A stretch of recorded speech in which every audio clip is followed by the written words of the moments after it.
Hello everyone, welcome back to my channel. আর আজ ছিল পিসির বিয়ে। আর এখানে বসার জায়গাটা বেশ কিন্তু সুন্দর করেছিল, ভিতরটা খুব সুন্দর সাজিয়েছিল। আর এদিকে আমার বড় সুন্দর পাঞ্জাবি টাঞ্জাবি পরে রেডি হয়ে গেছে, আর আমিও কিন্তু এখানে হলুদ শাড়ি পরে চলে এসেছি, গায়ে হলুদ বলে কথা। এখন আমরা বেরিয়ে গেছি জল সইতে যাওয়ার জন্য। ব্রাইড কিন্তু এখনো বৃদ্ধির লুকেই আছে, আর এখানে কিছু ফটো আর ভিডিও শ্যুট করে নিচ্ছে।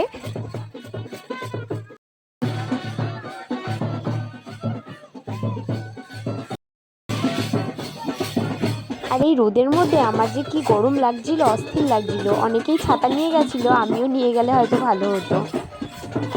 জল ভরে আসার পরে এখানে দেখছি গায়ে হলুদও চলে এসছে ছেলের বাড়ি থেকে। এদিকে পিসিও দেখো গায়ে হলুদের জন্য কিন্তু রেডি হয়ে গেছে, আর এই লুকটাও খুব সুন্দর লাগছে। এটা মেয়েরই হয়তো নিজের বিয়ে নিয়ে অনেক ছোট ছোট স্বপ্ন থাকে, আর এগুলো দেখে আমারও মনে হচ্ছিল যদি আবার আমি বিয়েটা করতে পারতাম। বিয়ে আবার করতে ইচ্ছা করলেও বর পাল্টানোর কিন্তু কোনো ইচ্ছা নেই আমার।